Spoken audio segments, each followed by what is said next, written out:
stock market is about to get absolutely crazier, and in this video, I'll tell you why, and more importantly, why you need to know this if you care about your money. I'm not even going to waste your time, so let us get right into it, traders. Looking at the NASDAQ and the S&P 500, we are now seeing a breakout reversal pattern of this descending channel. This is a bullish sign, but it is not all that simple. There are quite a few conflicting economic factors here, but we stay the course, which is why we caught some of the best days in the market in the last couple of weeks, and I will go over what we bought, what we held, etc. later on in the video. But we have the yield spread between the 10-year and the 2-year. I've talked about this in previous videos ad nauseum, but basically this is the difference between the long-term bonds and the short-term bonds. And when the yield curve inverts, meaning when the shorter-term bonds pay you more than the longer-term bonds, that has always preceded a recession. We are getting dangerously close to this inversion. We are at 0.2 right now. Below zero means that the yield curve has inverted between the 10-year and the 2-year. But here's what is important to remember. Since 1955, equities have peaked 6 times after the start of an inversion.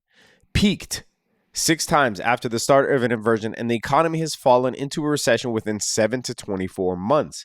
So that means that just because the yield curve inverts does not mean we can't get back to all-time highs. And I think we will get back to all-time highs, albeit in a very volatile manner.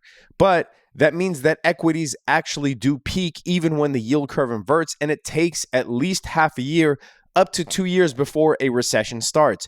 Do you know how many gains you can miss during that long of a time frame? If you miss the 10 best days in the market over a period of 15 years, just 10 days in 15 years, right? In 15 years, there are 15 times 365.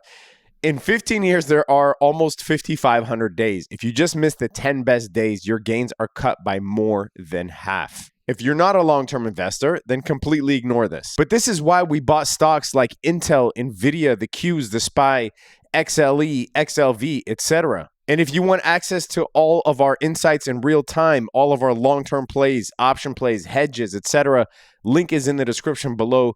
Come join us. Would love to have you. All right, the second factor why the stock market is going to go absolutely haywire, although, as I said, I do think we will get back to all-time highs, but in a very volatile manner. And the second reason why is because Goldman Sachs, as well as some other economists, now see that inflation is peaking. It does not mean that inflation is going to tank like a rock and then all of a sudden be controlled by benign rate hikes like the 25 basis point rate hike that the Fed just did. But this forecast is more concentrated on the demand side of the equation and not the supply side. Supply constraints will still exist, although they are forecasted to get better.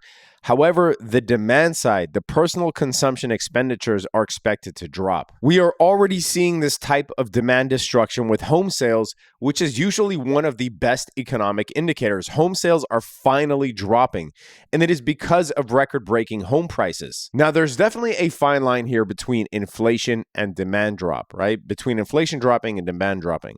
If inflation can drop faster than demand, at a faster rate than demand, then we will likely be okay. But if inflation stays relatively high compared to a tanking demand, then that is when fears of a recession kick in, especially because the Fed is going to tighten monetary policy, and that is the third factor on our list, or fourth. I can't even remember where we are. The markets are pricing in 6 to 7 rate hikes by the end of the year, and right now predictions are all over the place for May 4th, with the target probabilities for the Fed funds rate being at 75 basis points to a full percentage at 68.3%, 50 to 75 basis points at 31.7%. So the market is pricing in a lot of rate hikes right now. U.S. weekly unemployment also falls to the lowest level in 53 years. So this is a positive economic indicator, not a negative one. This is one of the things that is in contrast with some of the other things that look like a recession is imminent. So we have the 10-year, 2-year, yield curve inversion possibility. We have inflation and the potential for demand destruction. We have home sales that are finally dropping, although we don't want them to drop so much that we see a housing crash. But unemployment is the best that we've seen in 53 years. Usually, high unemployment goes hand in hand with a recession. And remember, a recession actually takes a long time to form. and equities have peaked 6 times before the beginning of a recession since 1955. So I do think we will see a lot more volatility here, but I do think that at the end of the day, we will get back to all-time highs. Remember, nobody saw the 2008 financial crisis coming. Very few people did. I mean, you had Peter Schiff, but every year he's claiming that we're going to have a financial crisis, so he's going to be right every once in a blue moon. But the masses did not see it coming. It really took everyone by surprise, and a lot of people got wiped out, right? People didn't have a chance to pivot. Usually you don't see these events coming. So, back here when the market formed a double bottom and the fear and greed index, just a month ago, we were in extreme fear. Those create buying opportunities, right? Extreme fear are usually the best times in the market to buy. And usually recessions or huge drawdowns are not projected that well by the masses. So when everybody's fearful, usually that means you have some sort of capitulation. And you can see here that the market breadth using the McClellan oscillator, I won't go into exactly what this is, but the higher this is, that means the volume of shares advancing is way more than the volumes of shares declining. This is the highest that it's been really since 2021. It was right around this time where there was extreme fear in the market just a month ago. The point being that recessions and extreme drawdowns or end of the world scenarios are not that well predicted. So if everybody thinks that we are at that stage, usually that is a sign of capitulation. And these things take us by storm, right? They take us by surprise usually. Unless, of course, you are a trading member of Congress, in which case you can buy shares in stocks before legislation passes. And lastly, the reason that I think the stock market is going to go back to retest all-time highs is because the bond market is crashing, and bonds and stocks are seen as competing assets. So when there is a large outflow from bonds, those usually make their way to the stock market because of TINA. There is no alternative, right?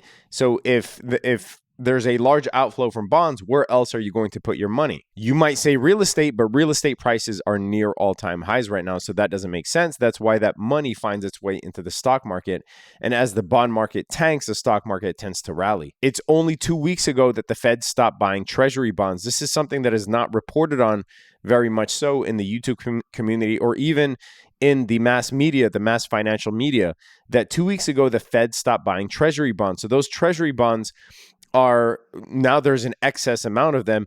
And when the Fed starts selling assets off of their balance sheet towards the end of the year, we will see an influx of treasury bonds hit the market, which is not good for treasuries, and which is why we are now seeing projections of the 10-year treasury rate by the end of the year at around 2.7% or higher. It makes sense. And with a large outpouring from bonds, you're going to see that money flow into the stock market, which is another reason why I think we will get back to all-time highs. Now, trust me, I'm under no illusion. I don't think we are going to see a straight shot up. I do think it will be rather volatile, but we will see. I don't know if we break all-time highs this year, by the way.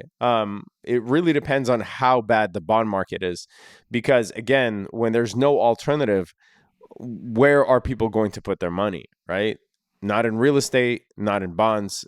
It will make its way to stocks, but it really depends on what the bond market does. If the rates get high enough to where they are now attractive for bond investors to pour back in, then you will see some of that outflow from the stock market to bonds. So it's a really tricky situation. And that's why at the end of the day, I say, especially during these times, stay the course. You're going to miss the best days in the market. Find quality companies, companies like Intel, Nvidia, Google, Walmart, healthcare stocks, energy stocks. There were so many discounted companies that were good for the taking. Stay away from shit stocks. Use this as an opportunity to offload some of your shit stocks into more quality blue chip stocks. Build yourself a better portfolio for the long term. Subscribe down below if you want to be part of our wonderful trading community where we share our long-term ideas and talk about some of the blue chips that we're buying on discounts for the long term, as well as shorter term options trades, options day trades, how to hedge your portfolio using options, which have been a key really for us since November as the market has been drawing down, an absolute lifesaver. So Anyway, traders, that is it for this video. If you get anything out of this video, leave it a big fat thumbs up. Let me know in the comment section below what you think. What are you buying? What do you think the market is going to do? Are you all in cash? Are you all in stocks? When are you thinking of buying bonds, if at all? Let me know. I want to hear from you guys. So get active in the comment section below. Subscribe to the channel. Hit that notification bell. Stay safe out there, traders. Peace.